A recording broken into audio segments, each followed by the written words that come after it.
Well done. Here come the test results. You are a horrible person. That's what it says. A horrible person. We weren't even testing for that. Hi Anita, my name is Margaret and I'm here to talk to you today as a friend, even though you have me blocked on Twitter. First off, I wanted to congratulate you on your recent work speaking to the UN. Their decades of experience in pompous doublespeak, their egregious support of uneducated dictatorial regimes whose bills are footed with other people's money makes them a natural friend to modern Western feminism. Secondly, I want to congratulate you on the release of your recent videos.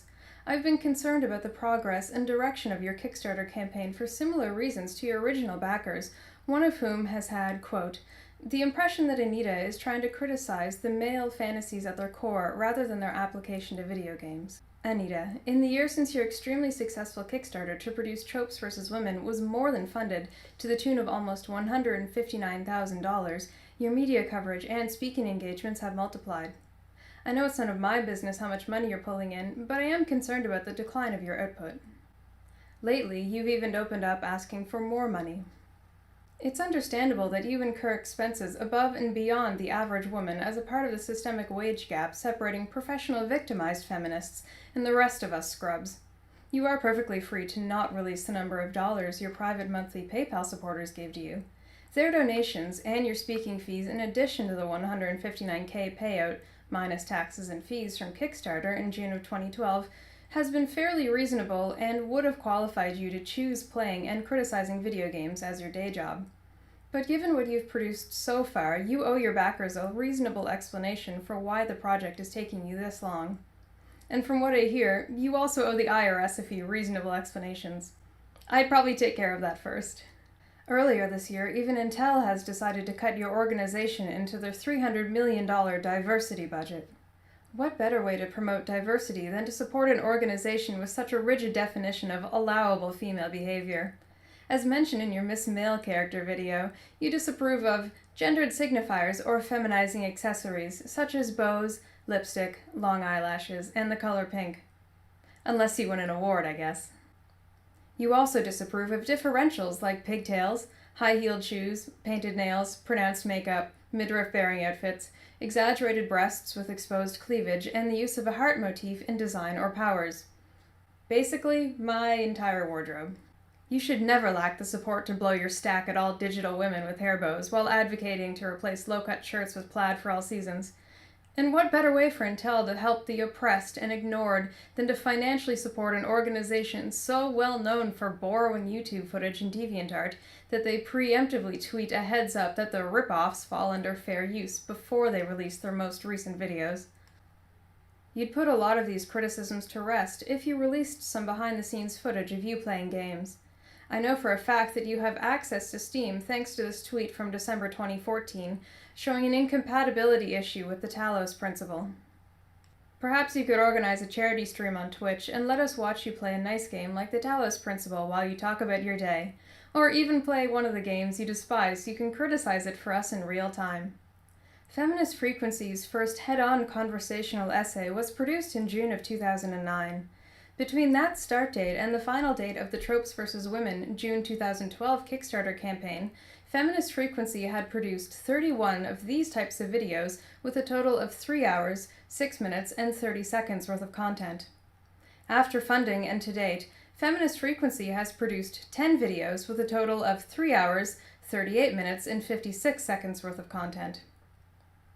While you were able to produce a whole 32 extra minutes of content in the last 3 years compared to your first 3 years, it's obvious that focusing on video games has limited the frequency at which you are producing feminist videos. Yes, I'm so sorry I had to say it. Things have changed. You started making mad cash, but you stopped coming up with new ideas. I don't think you had any intention of letting this go on for this long. Problem is, it's too lucrative to quit. You're stuck with criticizing video games for the time being. You're so far down the rabbit hole that you even claim to be an expert in the depiction of women in video games. You're such an expert that you still haven't bothered to bring up the Portal series, 2 of the most female-friendly games released in the last decade. 'Cause if you were playing the Talos Principle, you'd know that it's best known as a mechanical successor to Portal.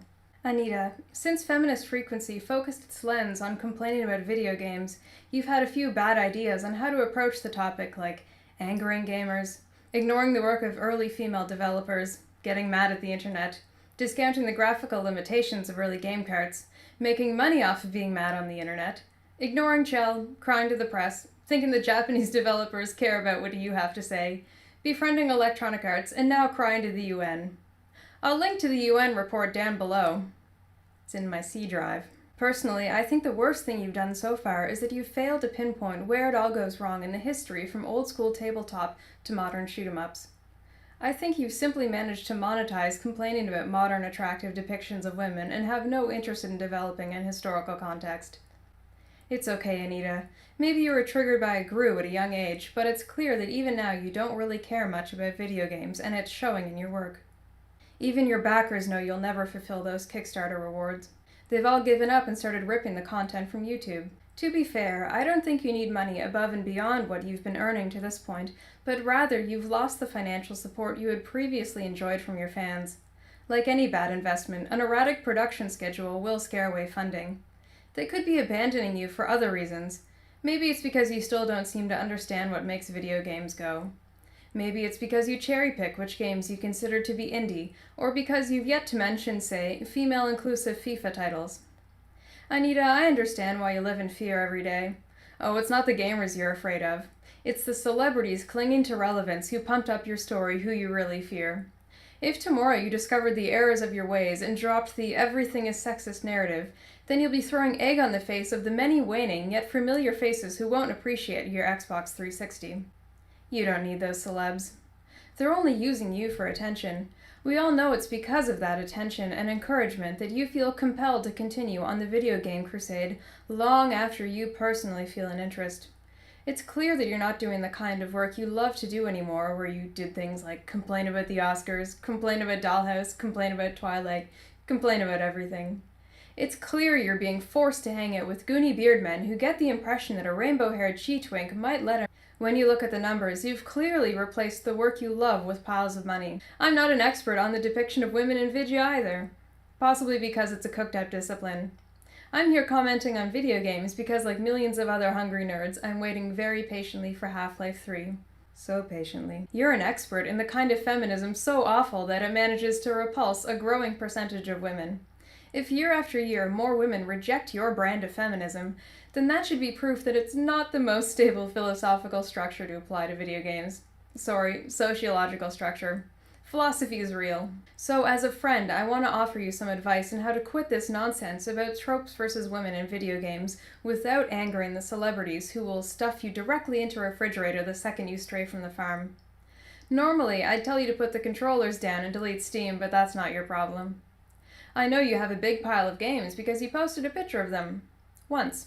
A stack of games from 2013 and earlier. Of the games you complain about, I've noticed so far you've only talked about 4 games from 2014 and 2 games from 2015, both of which, Resident Evil Revelations 2 and The Witcher 3, are sequels, which is lazy considering, for example, you've cited the Witcher series on 6 separate occasions over the course of your videos.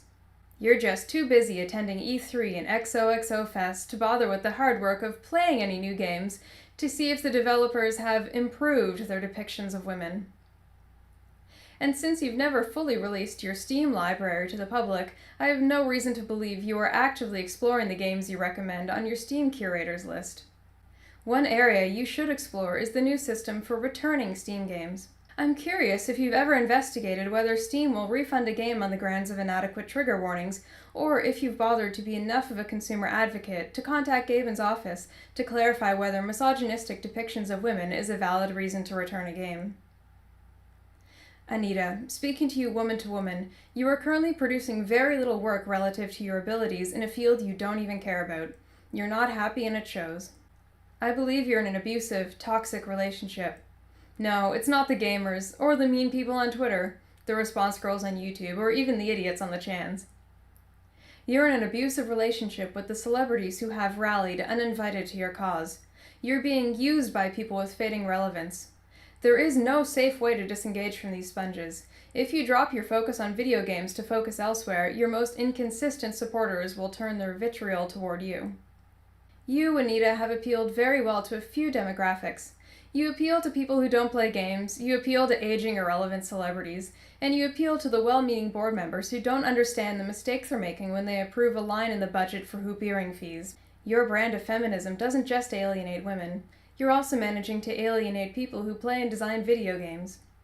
So I'm here to help you quit.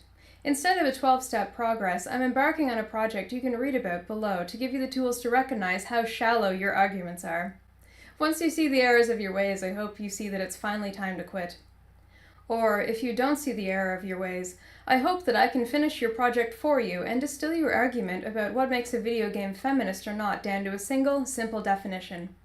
Because once you finally define what makes the perfect feminist game and convince a developer to produce it, then your project will finally be over. After producing a database of all the games you discuss, I was able to narrow in on which games you granted the most positive coverage. I was able to sort out the following definition of your perfect feminist game. The perfect game would be an adventure puzzle platformer with a low emphasis on time-sensitive events, created by enlightened, independent Western developers, starring a fresh-faced, strong-willed woman in combat boots who triumphs using her brain without hurting anyone, despite being trapped in a man's world.